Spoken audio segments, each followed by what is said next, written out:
Saya Cina. Ya, kelihatan lah dari muka saya ya. Nah, agama keluarga saya Buddhis.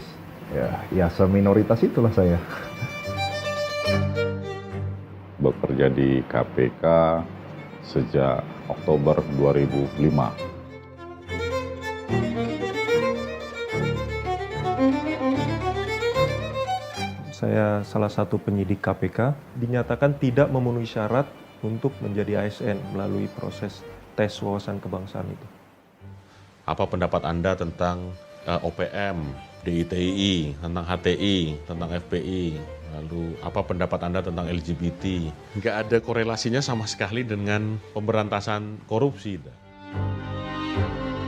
Kalau assessment nggak lulus, itu dibilang itu tidak berPancasila, tidak berundang-undang dasar, tidak ber-NKRI, itu bahaya betul itu.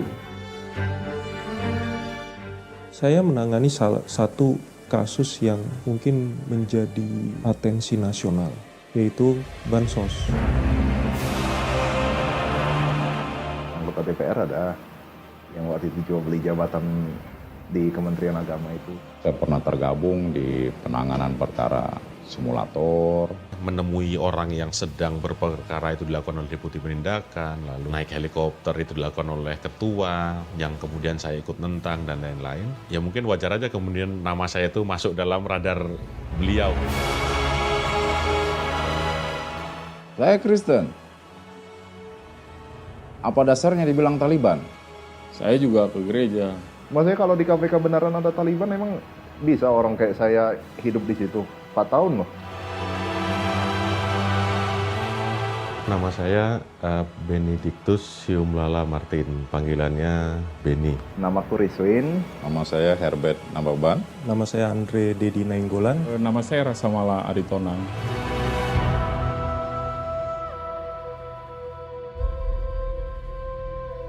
Oh, saya bukan Taliban, saya Saliban. Akhirnya saya bawa bercanda saja. Hai guys, ketemu lagi kita. Kamis 17 Juni 2021 dan malam-malam gini kita kembali nongkrong di Highlight ya. Salah satu hobi gua adalah nonton film. Sampai teman-teman gua bilang, "Rif, lu orang sufi lu." Gue bingung ya kenapa gue disebut orang sufi ya. Rupanya sufi itu singkatan dari suka film. Gue baru tahu ya, dasar tuh bocah. Nah, salah satu genre yang gue suka itu adalah film sejarah. Jadi film cerita ya, tapi punya background atau latar sejarah. Salah satu yang dulu gue suka banget itu Mississippi Burning, yang main Gene Hackman dan Willem Dafoe. Ini dua tokoh ini adalah agen FBI yang mencoba menguak satu tragedi tewasnya orang kulit hitam di Mississippi yang ini kasusnya berkaitan dengan kerusuhan atau problem rasial yang ada di tempat itu. Gue juga suka satu film yang kolosal banget ya, judulnya adalah The Last Emperor of China. Ya dari judulnya tahu ya, ini bercerita tentang kisah hidup kaisar terakhir Cina, Aisin Jiro Puyi atau Henry Puyi, itu sebutan orang barat ya. Sebelum kemudian China itu dikuasai oleh komunis. Keren, tapi walaupun ujungnya itu getir gitu ya, lu bayangin ya, kaisar terakhir kemudian dijatuhkan, akhirnya dia harus ikut semacam reorientasi gitu ya dalam rangka revolusi kebudayaan. Gue ngebayangin ya kalau gue jadi dia. Nah, kalau di dalam negeri gue suka film Cut Nyak Dien. Film lama sih ya. Itu sutradaranya Eros Djarot ya, pemeran utamanya Christian Hakim ya, Cut Nyak Dien, kemudian juga abangnya si Eros nih ya, Slamet Raharjo yang main sebagai Teguh Umar. Menurut gue itu salah satu film keren yang sampai hari ini terus terang gue belum menemukan tandingannya ya. Lu lihat lagi deh di YouTube kayaknya ada deh ya. Itu film itu sudah di-upload di situ. Nah, selain film-film berlatar belakang sejarah bro, gue juga suka film tentang pengadilan ya. Jadi gue suka sepak terjang dari seorang pengacara. Bahkan sampai-sampai gue pernah ya waktu kecil SMP, SMA itu gue bercita-cita jadi lawyer. Ya gara-gara nonton film tadi ya. Karena kalau di persidangan Amerika lu lihat ya, pengacara itu kan very smart ya. Dia ngebelain terdakwa gitu. Kemudian kliennya dia, kemudian dia berdebat tuh sama jaksa. Lalu ada juri kan yang memutuskan dia guilty or not guilty. Waduh, menurut gue keren banget. Dan gue juga baca-baca ya, ternyata orang-orang pinter itu di Amerika masuknya ke fakultas hukum kan, di Harvard, di Yale gitu ya. Lalu mereka jadi tokoh-tokoh tuh, bahkan jadi presiden gitu. Tapi kemudian ya, gue meralat cita-cita gue nggak pengen lagi tuh jadi pengacara setelah ngelihat sidang pengadilan di Indonesia nggak keren, nggak asik. Cupu menurut gue. Nah, film-film yang gue suka di genre ini misalnya ada 2 ya, The Firm ya, sama satu lagi adalah A Few Good Men. Ini pengadilan tapi di lingkungan militer. Dua-duanya yang main bintang utamanya adalah Tom Cruise. Keren menurut gue, dahsyat. Nah, cuma belakangan gue juga mulai suka sama film dokumenter bro. Mungkin karena gue mulai menekuni dunia jurnalistik kali ya. Dan di genre ini nggak tahu ya, gue suka banget film-film besutan watchdog documentary ya, dikomandoi sama Dani Laksono nih sebagai sutradaranya. Gue nonton Sexy Killers ya, ini tentang dunia pertambangan, keren menurut gue.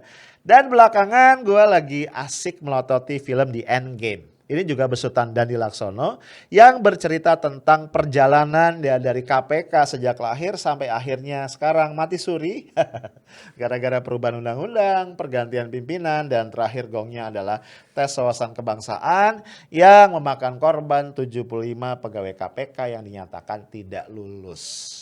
Ya, udah nonton belum filmnya? Kalau yang belum nonton, nonton ya, asik banget nih. Gua puterin trailernya ya. Kami ini itu bahkan dituduh bahwa ada pegawai KPK itu di atas pimpinan gitu kan, bisa nyadap sembarangan. Nggak pakai penyadap pun saya bisa gitu loh.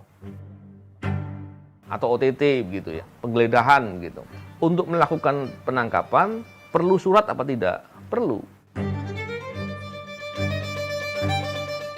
70%, 60% ya saya ikut di dalamnya. Contohnya Pak Nur Hadi ya, Nur Hadi dan turunannya, Lukas, Edi Sindoro dan seterusnya ya. Kasus Minerba tambang waktu itu kan, perkara Hambalang, kemudian perkara SKK Migas.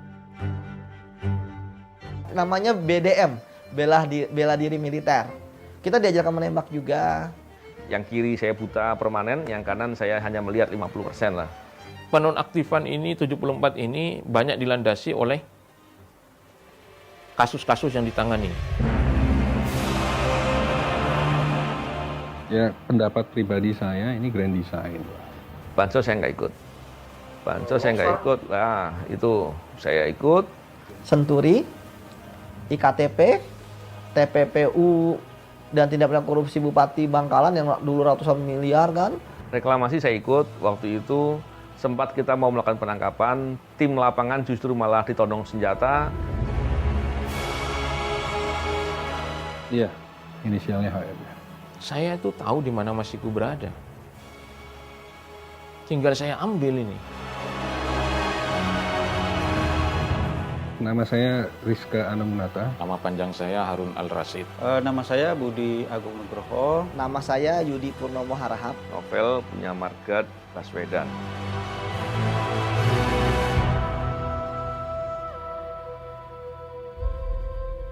Petugas KPK, petugas negara ditodong senjata Oleh aparat negara juga. aparat negara.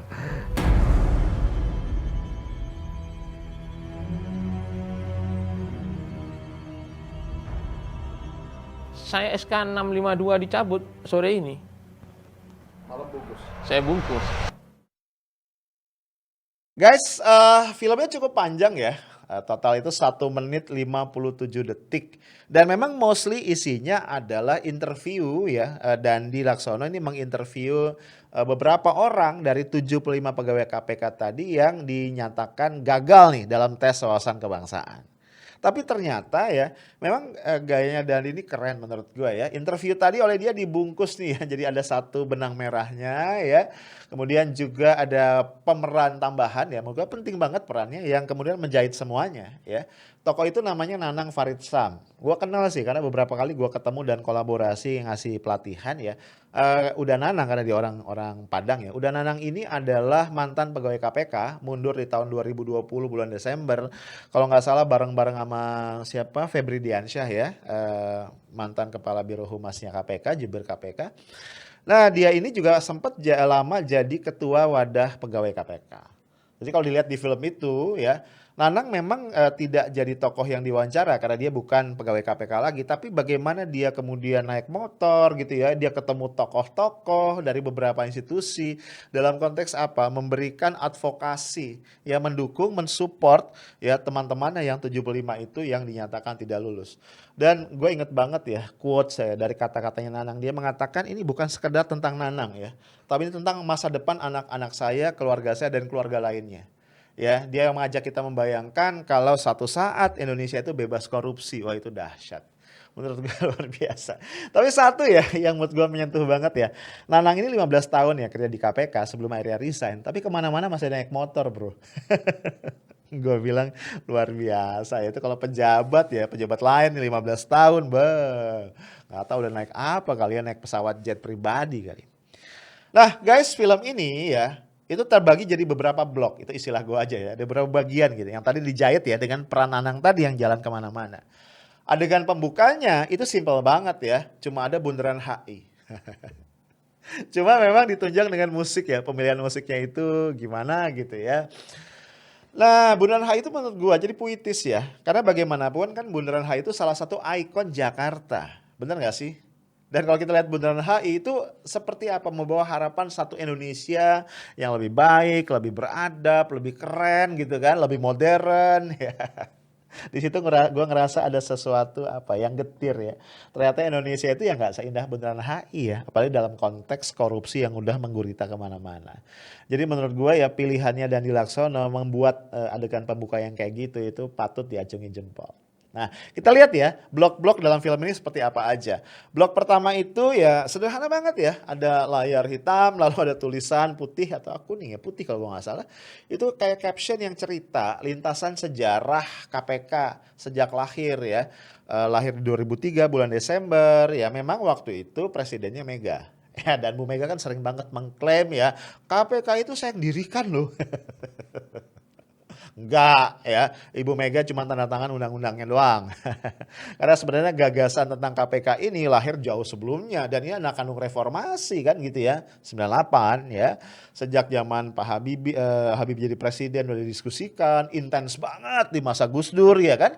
Dan memang Bu Mega akhirnya ketok palu. Nah kemudian diceritakan juga ya ada sekitar 1.500-an katanya ya sampai tahun 2019 itu pejabat dari berbagai sektor yang sudah ditangkap oleh KPK karena memang terbukti menggarong uang rakyat. Menurut gue itu prestasi yang luar biasa. Gue jadi ingat ya salah satu tokoh yang diinterview itu namanya Puput, ini orang humas ya. Dia bilang di kapan lagi katanya ya selain di KPK kita bisa ngelihat nih ya menteri, pejabat, apa segala macam orang-orang di atas gitu yang tidak tersentuh itu bisa ditangkap. Cuman KPK yang bisa melakukan itu. Itu gue ngerasain keren juga di situ ya. Karena selama ini kan keluhan kita hukum itu tajam ke bawah tapi tumpul ke atas ya. Dengan adanya KPK seenggak-enggaknya hukum ternyata bisa cukup tajam juga ke atas. Dulu ya untuk KPK masih kuat ya. Nah di blog itu diceritakan juga selama Pak Jokowi jadi presiden aja itu sekitar 65 triliun uang negara itu bisa diselamatkan.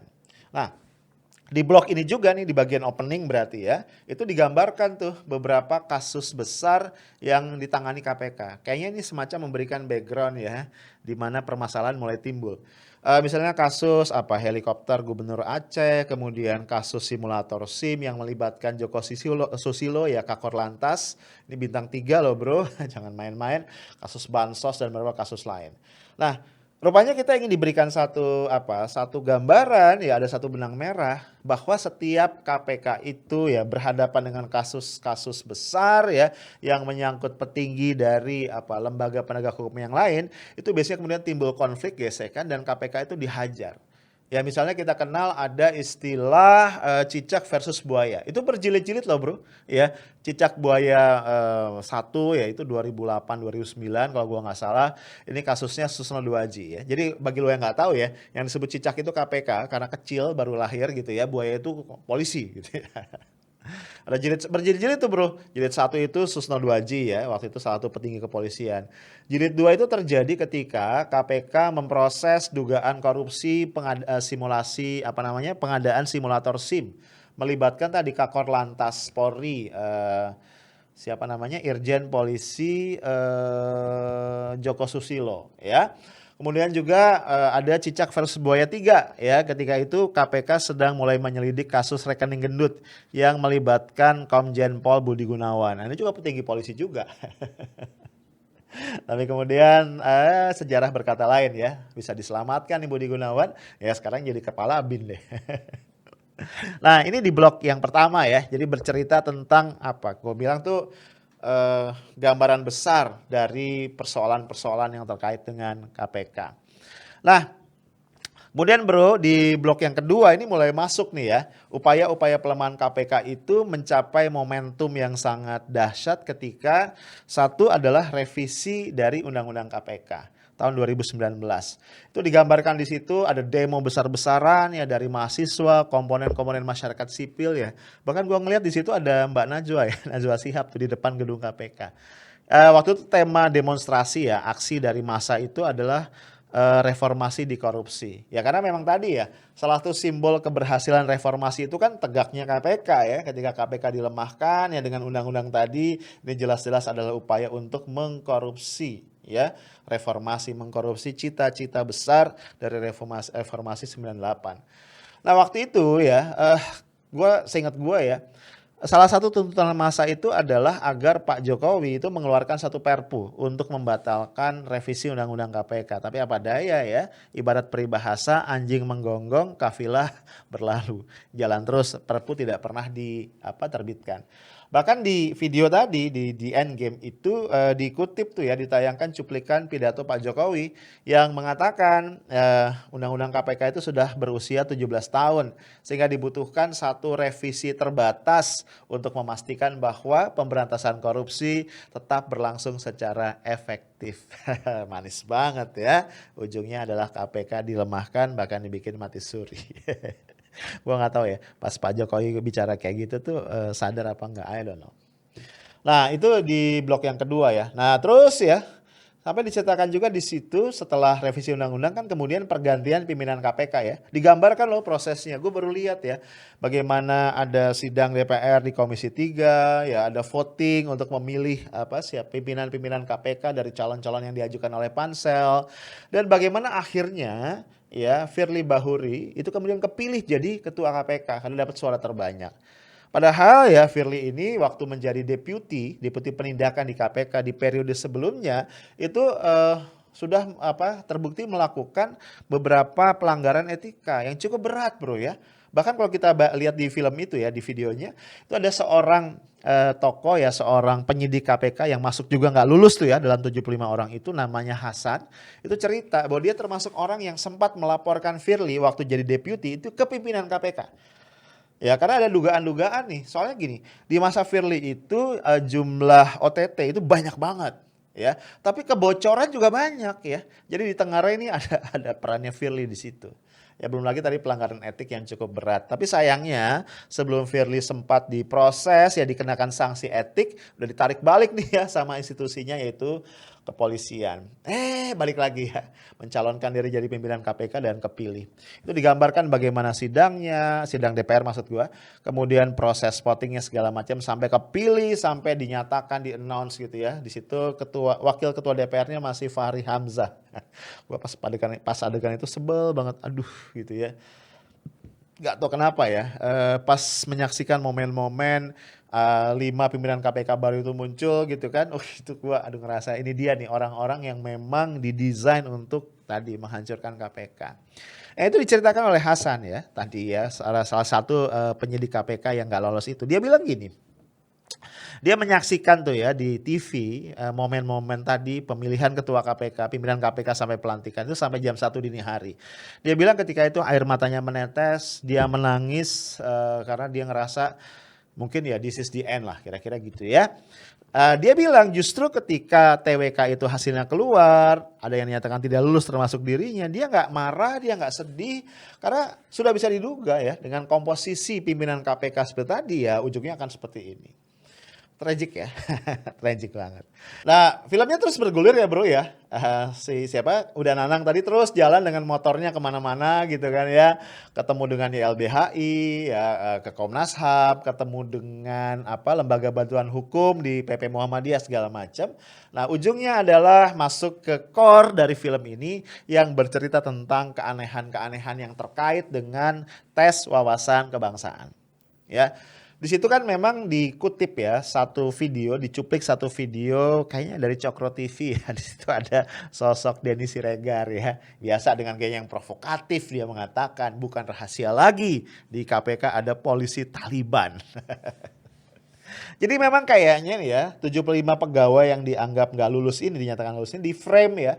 Di frame bahwa mereka ini adalah bagian dari kelompok yang disebut Taliban, yang radikal ya, yang ekstrim segala macam. Ini framing yang jahat banget ya bro menurut gua ya. Dahsyat luar biasa jahatnya. Dan ini dirasakan banget ya sama mereka yang tidak lulus. Karena tadi ya banyak banget keanehan ya. Hal-hal yang absurd, nggak jelas, nggak sesuai dengan akal sehat ya. Selama proses tes wawasan kebangsaan. Nah ini diceritakan dengan sangat detail ya. Oleh orang-orang yang dijadikan narasumber. Ya. Misalnya ya gua kutip beberapa aja ya. Ada satu narasumber namanya Tata Hoiriah. Ini ada orang humas di KPK. Sebelum masuk KPK dia adalah aktivis di jaringan Gus Durian. Ini murid-muridnya Gus Dur gitu ya. Dia ditanya tentang udah nikah atau belum, kenapa belum nikah. Kemudian udah ngomong sama pacaran apa enggak, pacaran ngapain aja. Pacarnya udah dikenalin sama orang tua atau belum ya. Hal-hal yang sama sekali nggak ada hubungan dengan dengan profesinya sebagai pegawai KPK yang tugasnya memberantas korupsi. Ada lagi seorang ini temannya Tata ya, orang humas juga namanya Puput ya. Dia cerita gimana dia dapat sharing dari temannya yang diminta syahadat ulang, kemudian dites dewa makan segala macam. Dia kesel, dia bilang ini maksudnya apa, mau masuk SD apa gimana gitu ya. Nah, ada lagi nih yang menarik ya. Ada seorang penyidik namanya Benny, dia cerita. Ketika dia baca buku soal ya kan dibilang tes wawasan kebangsaan. Ternyata buku soalnya itu di covernya ada tulisan Dinas Psikologi Angkatan Darat. Kemudian di situ ada judul tesnya adalah tes Indeks Moderasi Bernegara. Berarti bukan TWK ya, jelas gitu. Kemudian juga muncul ya misalnya pertanyaan-pertanyaan yang aneh itu Novel Baswedan misalnya ya, salah satu penyidik senior itu ditanya dikasih pertanyaan orang Jepang itu kejam misalnya gitu ya. Ini pertanyaannya setuju tidak setuju. Ya, kemudian baik Novel maupun Tata Hoiriah juga ditanya dapat pertanyaan apakah Anda setuju semua Cina sama saja. Nah, mereka cerita bingung jawabnya apa ya. Kan dilematis kan maksudnya apa semua ini kan provokatif banget gitu ya. Kemudian di bagian esai di uraian panjang begitu, para peserta tes ini juga ditanya ya tentang pendapat mereka terkait misalnya OPM, ya Organisasi Papua Merdeka, lalu tentang DITII, Hizbut Tahrir Indonesia, FPI dan segala macam.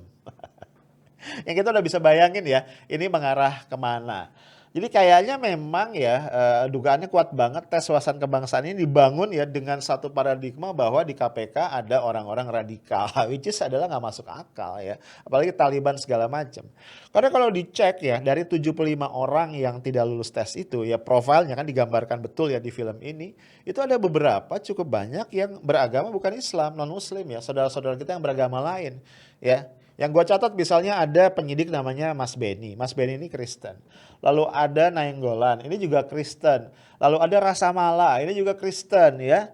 Siapa lagi ya? Ini jadi non muslim ya. Bahkan ada seorang penyidik ya, itu mohon maaf dari etnis Cina. Ya namanya Rizwin. Rizwin ini agamanya Buddha. Sehingga dia bilang ya, kalau dibilang ada Taliban di KPK, emang orang kayak saya bisa hidup di KPK 4 tahun loh dia bilang kayak gitu.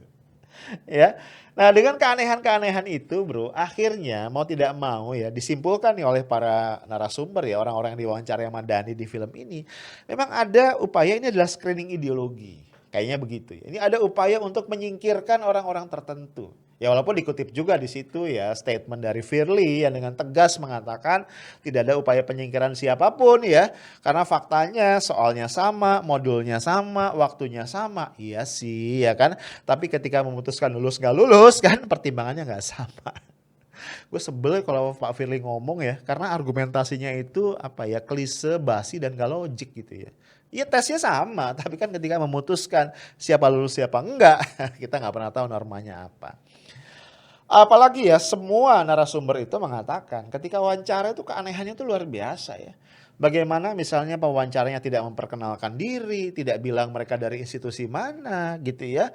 Di situ ya kelihatan banget ada satu penyidik ya namanya Rizka Anungnata itu kesel ya. Dia bilang gini, dia ngomong nih ke pewawancaranya, Pak saya aja nih penyidik KPK. Kalau akan memberkas bikin BAP, saya ngomong sama tersangka itu gitu. Ini saya perlihatkan name tag saya ini, jabatan saya ini, saya akan melakukan pemberkasan gitu. Saya memperkenalkan diri katanya. Aduh ya, jadi terlalu banyak keanehan yang memang tidak masuk akal sehingga tadi ya Novel Baswedan bilang ya memang ini upaya menyingkirkan. Ada fakta menarik ya misalnya. Kalau katakan ini ingin menyeleksi orang-orang yang tadi terindikasi radikal.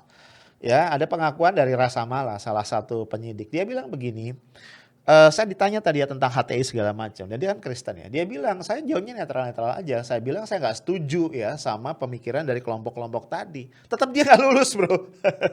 Lu bayangin ya. Ini kata Rasa Mala. Novel Baswedan juga bilang dia yakin ya seandainya saya jawab lurus-lurus aja sesuai dengan kemauan dari asesor ya atau arah dari pertanyaannya. Misalkan ada pertanyaan kan, kalau Anda diminta bohong ya atas perintah atasan mau apa enggak. Seandainya saya jawab lurus-lurus aja, saya yakin saya tetap nggak lulus katanya. Karena memang ini sudah diarahkan untuk menyingkirkan orang-orang tertentu. Nah bro, dari situlah ya kita akhirnya tiba pada statementnya Pak Koko. Ini Pak Sujanarko ya, salah satu direktur, ini salah satu orang lama di KPK yang join di awal-awal direkrut bersama 11 orang yang lain. Ya ketika itu KPK cuma ngerekrut 12 orang awal yang mendesain organisasi.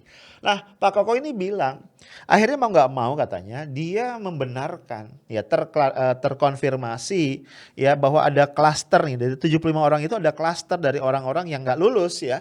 Klaster pertama katanya adalah orang-orang yang memang memegang kasus-kasus besar. Kelihatan banget tuh ya.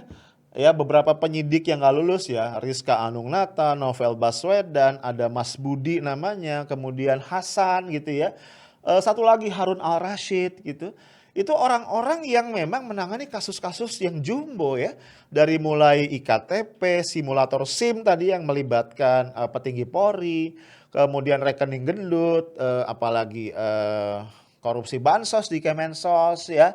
Benur ya Menteri KKP dan segala macam. Jadi klaster pertama memang orang-orang yang penyidik-penyidik yang sedang handle kasus-kasus besar. Yang kalau dibiarkan mereka tetap ada di KPK, ini kasus yang mungkin sudah surut nih bisa naik lagi nih gitu kan, itu satu. Yang menarik dalam konteks ini, dalam kelompok ini ya, baik Rizka Anungnata maupun Harun Al-Rashid tegas mengatakan ya bahwa the legend itu ya, Harun Masiku sebenarnya tinggal ditangkap ya. Kalau nggak dihalang-halangi itu nggak susah sebenarnya. Gitu.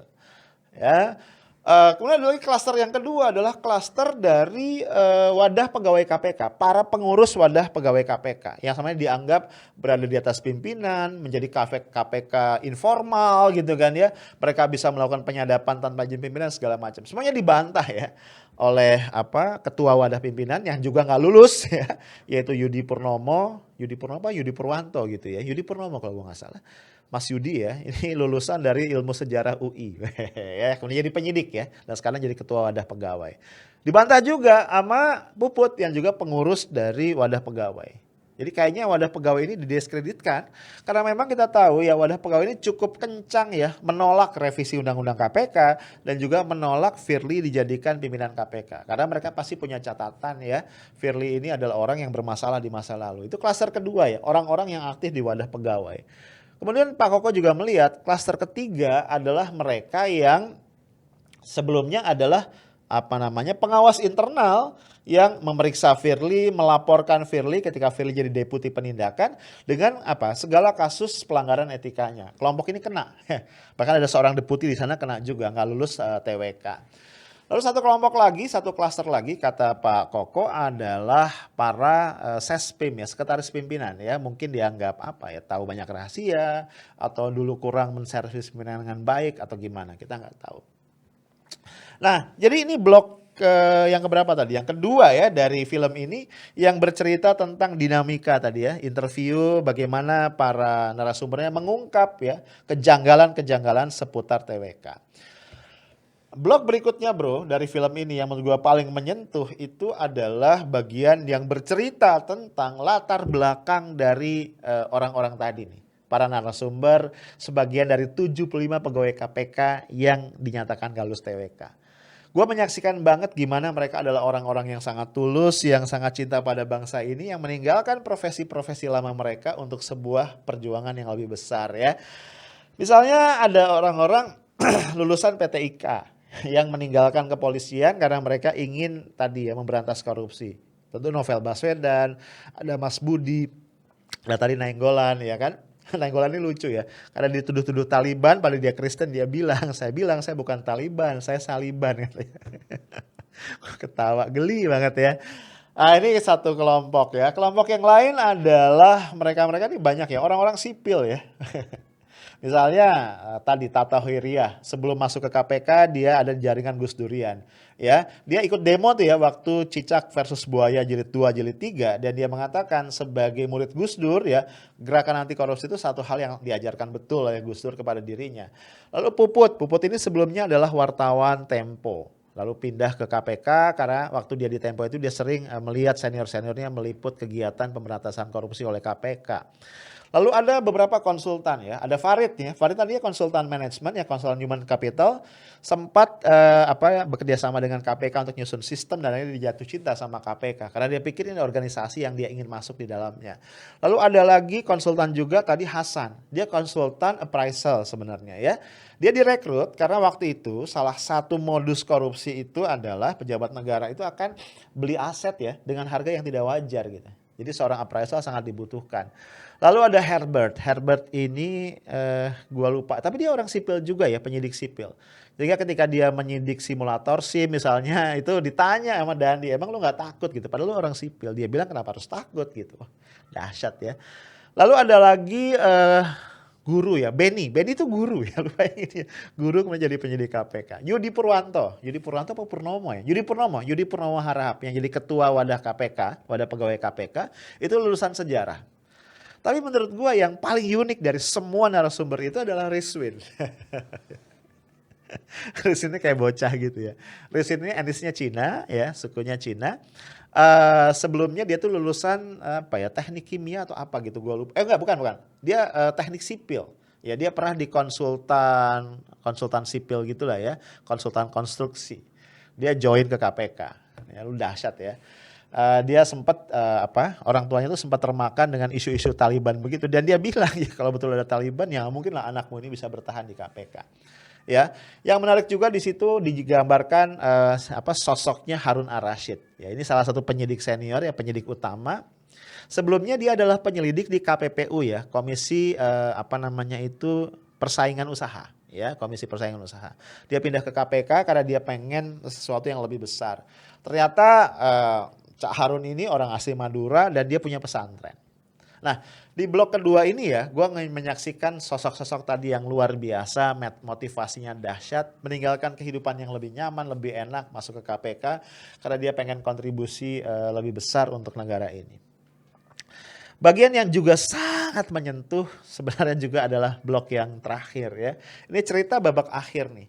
Ya, ketika kemudian sudah dinyatakan gak lulus, kemudian di situ ada momen 1 Juni 2021 pelantikan 1.271 pegawai KPK yang sudah lulus ya, itu menjadi ASN. Ya, digambarkan tuh ya, sosok-sosok tokoh tadi itu menyaksikan dari kejauhan. Ya, Novel Baswedan ngelihat dari laptop di rumahnya, Rizwin ngelihat dari HP-nya, ya, kemudian Mbak Tata ya ngelihat juga dari laptopnya sambil dia masak, kayaknya hobinya masak ya, hobinya kuliner. Kemudian siapa lagi? Nainggolan misalnya melanjutkan hobinya untuk melukis, sketsa dan seterusnya. Gue ngelihat banget, terus terang gue tuh nangis pas lihat bagian ini ya. Gimana bisa orang-orang terbaik, putra-putri terbaik bangsa yang sudah mendedikasikan hidupnya gitu ya, kemudian dibuang dengan alasan yang dibuat-buat ya demi kepentingan politik sesaat yang jelas-jelas menodai nilai-nilai kebenaran dan keadilan. Gue jadi inget ya statement dari Nova ya. Nova ini kalau nggak salah sarjananya teknik kimia ya, kemudian masuk ke KPK, dia itu gue lupa di bagian apa ya kerjanya, perempuan ya. Dia cerita kegundahan dirinya. Dia bilang gini ya, kalau kami nih katanya yang 75 orang atau 51 itu dianggap tidak lulus dan sudah tidak bisa diselamatkan. Jadi kami ini apa katanya? Masa iya kami dianggap lebih kejam ketimbang para teroris yang tetap bisa dibina lewat satu program-program deradikalisasi? Apakah kami lebih kejam dari pembunuh yang juga masih bisa dibina, masih bisa diperbaiki? Apakah kami masih lebih kejam dari koruptor-koruptor besar yang itu juga masih bisa dibina katanya? Kami ini apa gitu? Berbelas tahun kita di KPK, di rumah sendiri ya memberantas korupsi, kemudian dianggap tidak bisa tertolong. Itu gue pas denger bagian itu ya. Aduh gue nangis loh, asli ya. Ini jelas-jelas kezaliman. Bro, itu sekelumit cerita film ini. Ya, gue pengen ngasih kepada Bang Dandi dan juga tim dari Watchdog ini, ya Watchdog Documentary, more than 2 thumbs up ya. Keren banget, karena banyak orang di luar sana masih menganggap bahwa TWK itu biasa, proses administratif. Kenapa sih berisik banget, cuma 75 doang yang gak lulus? Emang tanpa 75 orang itu KPK gak jalan? Masih banyak ya kalimat-kalimat sinis seperti itu gitu. Tapi gue anggap ini orang-orang yang seperti itu memang gak ngerti aja. Mudah-mudahan film ini bisa membongkar itu semua dan membangun kesadaran. Bro, gue cuma pengen bilang bahwa kalau ini kita biarkan artinya kita ini zalim banget ya. Bukan cuma terhadap 75 orang itu. Bukan cuma terhadap KPK, tapi terhadap jalan sejarah bangsa ini.